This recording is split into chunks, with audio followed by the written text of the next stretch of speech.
pourquoi cette vidéo de policiers français en train de déchirer un bateau de migrants en direction de l'Angleterre, eh ben, elle buzz en ce moment sur internet. Okay, they're slicing it. They're coming in to slice the boat now. The police have come in to slice the boat.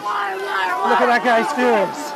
Il y a quelques jours, Macron a accepté et signé un deal avec l'Angleterre qui, clairement, nous, la France, nous faut complètement dans la merde. Et ça, c'est parce que l'Angleterre, elle pète un câble sur la France depuis quelques années maintenant. En gros, avec le Brexit, l'Angleterre, depuis, elle est plus dans la team Union Européenne. Ça leur a entraîné plein de changements, mais il y en a un qui était pas du tout prévu. C'est le fait qu'ils avaient plus le droit de pouvoir renvoyer tous les migrants qui partaient de la France pour aller chez eux. C'était obligé de les garder. Déjà, faut comprendre que l'Angleterre, elle encaisse, mais alors vraiment très fort, la vague migratoire qu'on est en train de connaître. C'est genre un tiers des migrants illégaux qui finissent en Angleterre, chez eux. L'Angleterre, c'est vraiment un serveur PVP maintenant. À tout moment, en partant faire tes courses, tu finis dans une cave si t'es une fille, ou bien, sans rien comprendre entre deux rayons, tac, une petite lame qui se glisse dans ton dos, c'est très rapide. Honnêtement, c'est... À mes yeux, ça devient un pays complètement perdu. Je sais même pas si c'est possible de faire marche arrière pour eux.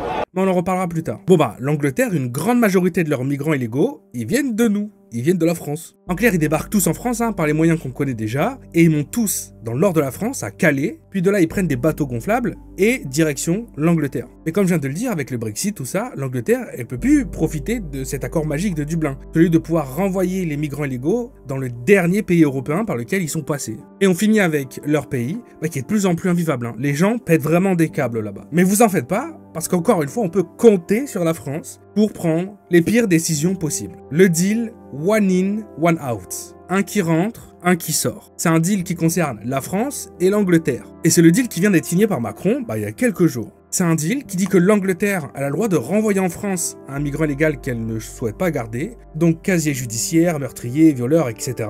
Mais en échange de nous le renvoyer, elle doit choisir et accepter un autre migrant qui se trouve en France et qui veut aller en Angleterre. Et là, vous êtes sûrement en train de vous dire devant la vidéo, mais c'est une vanne, c'est pas exactement ça le deal. Mais en fait, c'est exactement ça le deal, je déconne pas. La France va devoir récupérer tous les migrants que l'Angleterre ne veut pas et qui potentiellement sont passés par la France, c'est-à-dire un peu quasiment tous, puisque ils passent tous par chez nous pour aller chez eux. Mais elle doit accepter un nombre égal de migrants qu'elle souhaite recevoir. Des gens qui veulent faire des études, qui parlent déjà anglais, qui ont déjà de la famille sur le territoire anglais. Des attaches qui leur permettent directement d'être hébergés et pas être en galère comme ça dans des camps ou dans la rue. Bref, pour le coup, on va vraiment leur envoyer tous les futurs ingénieurs et nous, on va vraiment récupérer les... pas les futurs ingénieurs en fait. Nous apportons, pour la première fois depuis 9 ans, une réponse. Une réponse pour permettre que des gens qui ont des liens que vous voulez prendre, qui sont utiles pour votre pays, soient admis légalement, sans prendre le moindre risque, et pour aider à ce retour, justement, avec le principe du 1 pour 1, gens que vous ne voulez pas, qui n'ont pas de retour. Et je suis certain que là, vous êtes en train de vous dire « Non mais, Théo, je t'aime bien, mais pour une fois, pour la première fois, je pense que t'as mal compris. T'as pas compris, déjà, il n'y a aucune raison que la France fasse ça. » Mais en fait, des raisons, si, il y en a malheureusement. Et déjà, la première raison, c'est... Ching-ching, c'est le PES, quoi. Parce que rien que depuis 2023, l'Angleterre, pour qu'on accepte ça, elle nous a filé quelque chose comme 600 millions d'euros.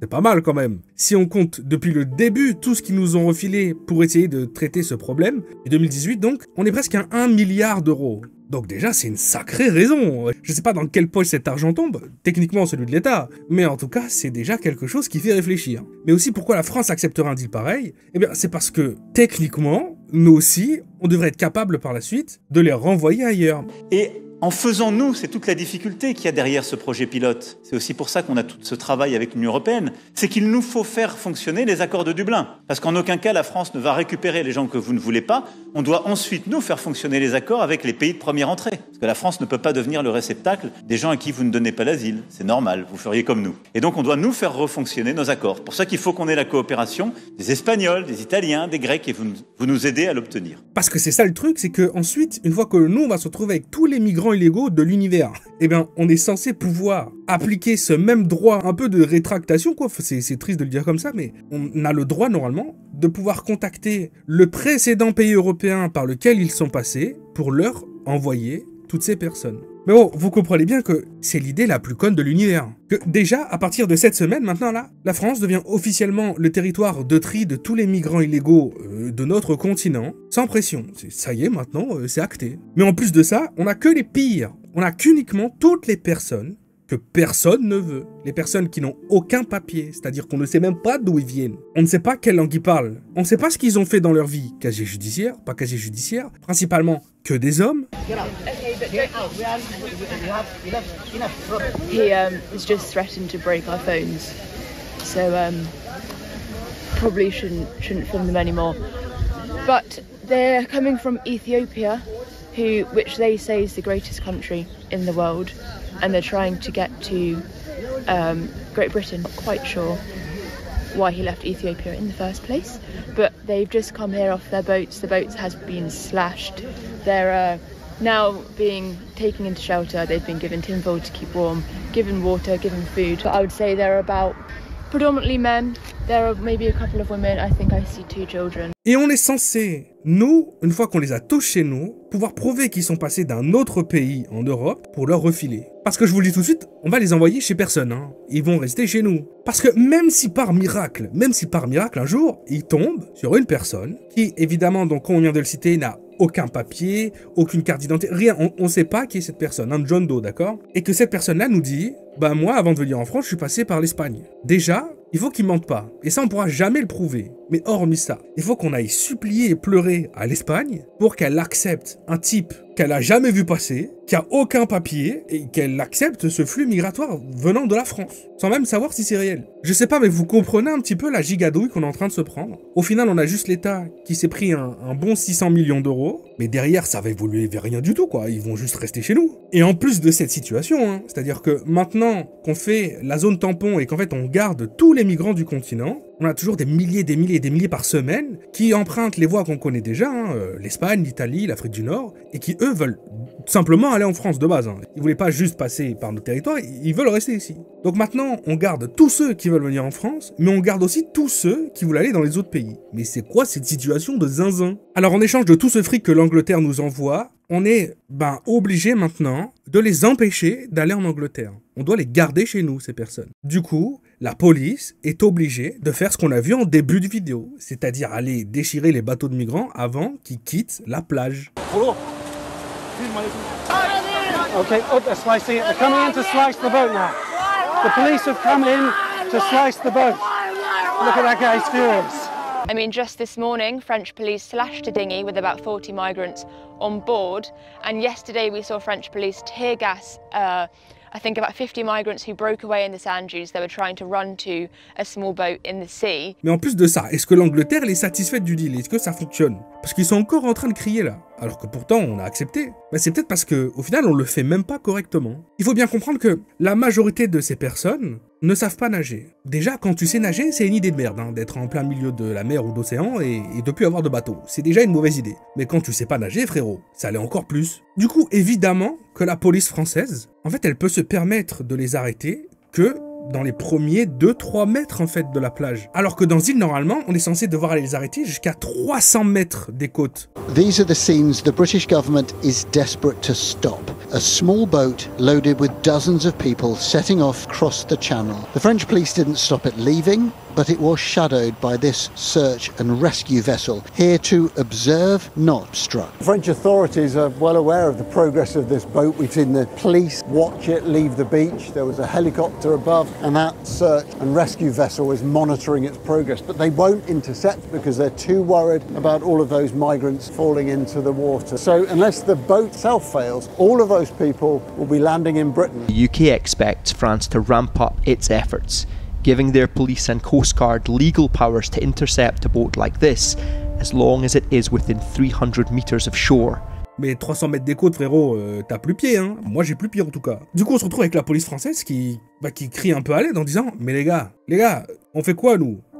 Déjà, on risque notre vie. » Un policier qui se retrouve comme ça à devoir aller arrêter ces personnes. Bon, c'est gilets, sacs, les grosses chaussures, les trucs de service. Non, mais ça pèse très lourd. Donc, dans la flotte, ça fonctionne pas très bien, un policier. Mais les mecs, ils sont pas couverts. Ils ont pas envie d'aller foutre dans la flotte autant de personnes. De un, parce qu'ils sont pas correctement protégés. C'est-à-dire que si maintenant, là, ils font tomber 25-35 personnes dans l'eau et qu'il n'y en a plus aucun qui ressort, bon bah super, lui, il va devenir quoi?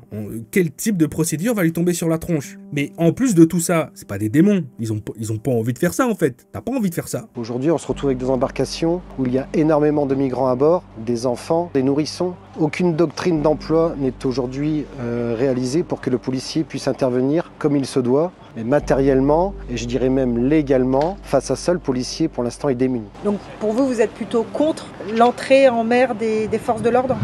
Nous sommes contre dans l'état actuel des choses, car aucune loi protège le policier et protégerait même le migrant, dans le sens où rien n'est constitué pour pouvoir intervenir de façon transparente et de façon sécurisée. Mais en plus de ça, on se retrouve encore une fois avec une police qui est complètement castrée par notre gouvernement. Malheureusement, ils aimeraient beaucoup faire, mais ils n'ont pas le droit d'en faire beaucoup. Il y a une séquence qui a été tournée il y a vraiment quelques jours là, où on a des passeurs, donc les passeurs qui reçoivent de la thune, pour mettre en place à disposition un bateau gonflable, foutre les migrants dessus et les envoyer en Angleterre. On a les passeurs qui, donc, foutent les migrants sur le bateau, partent, et eux, ils regagnent la plage. Les policiers les arrêtent, parlent avec eux 20 secondes et les laissent partir. Alors qu'ils sont devant nous en fait. On voit bien que c'est des passeurs. Mais la police elle fait rien parce que elle sait que ça sert à rien de toute façon. Et je sais pas si vous vous en rendez compte, mais ces personnes-là, elles n'ont vraiment plus rien à perdre. Elles sont en bas du bas, d'accord? Pas de papier, pas d'identité, pas d'argent. Quelqu'un qui est comme ça, il est prêt à tout pour subvenir par exemple aux besoins de ses proches qui sont dans la même galère que lui, avec lui.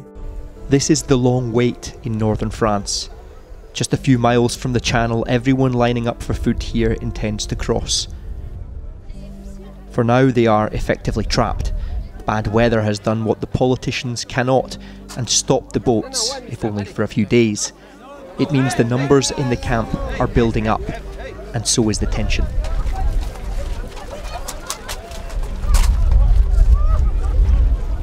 This was the queue for food handouts today, but there were just too many mouths to feed.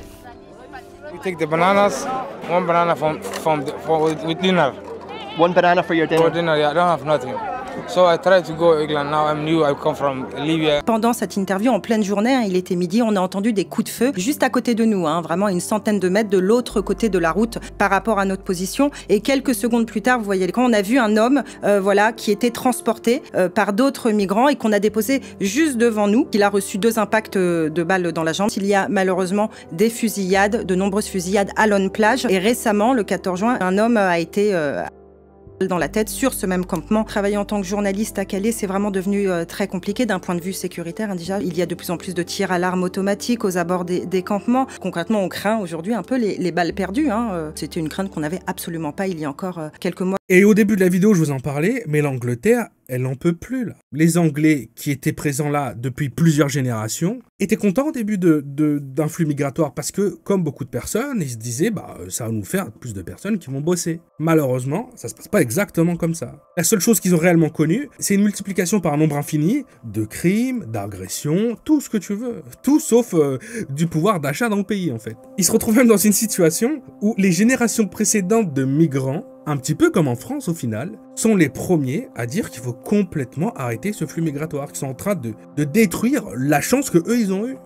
Getting the black job. Black job, that means a job where you don't pay any tax or whatever, you just go work illegally.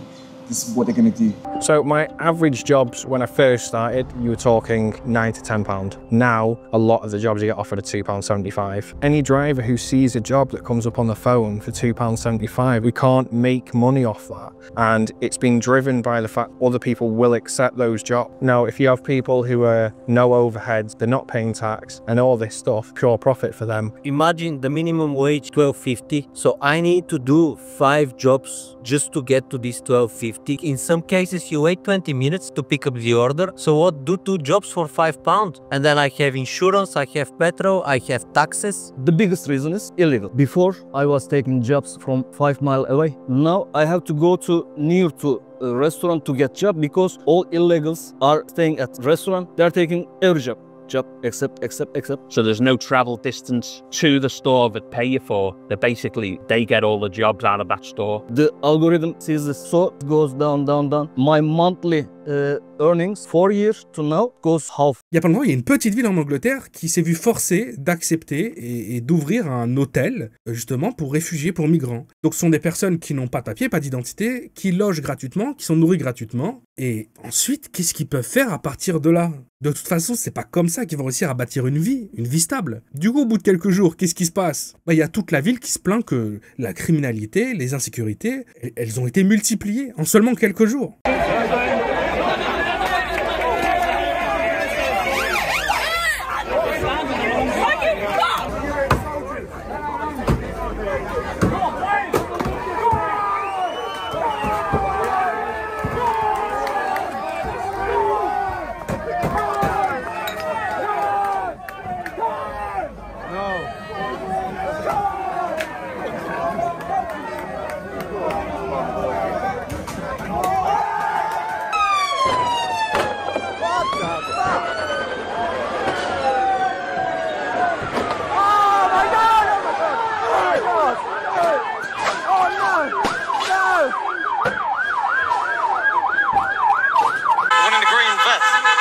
Knocked out. What, down here today? Yeah, just now. Look! He's on top of the van! Donc maintenant, ils se tabassent avec la police, avec les forces de l'ordre, pour que cet hôtel ferme et qu'il n'y ait plus aucun migrant chez eux. Et sincèrement, le fait de voir toute cette ancienne génération qui est la première à être virulente avec la nouvelle qui arrive, je la comprends un petit peu en réalité. À votre avis, le jour où la France va complètement vriller à l'extrême droite, mais quand je parle d'extrême droite, c'est pas celle qu'on voit actuellement dans la télé, hein. Vous pensez qu'il va se passer quoi à des gens qui ont ma tronche? Moi je suis français, hein. Non, sincèrement je suis français. Beaucoup de gens se posent la question, mais je suis français. Mais les gens qui vont me croiser à 21h dans la rue, à votre avis, vont se la poser la question? Ou est-ce que je vais juste finir dans un caniveau? Moi la réponse je la connais, hein. À mon avis, j'aurais même pas le temps de m'expliquer, hein. Bref, j'ai l'impression que la France, elle s'est lancée dans le speedrun parfait de comment démanteler et détruire notre pays. À ce stade, je vois pas autrement, je vois pas d'autre explication. Qu'est-ce qu'on va faire? Mais qu'est-ce qu'on va devenir surtout? Bon allez, abonne-toi, on se retrouve demain pour une autre vidéo.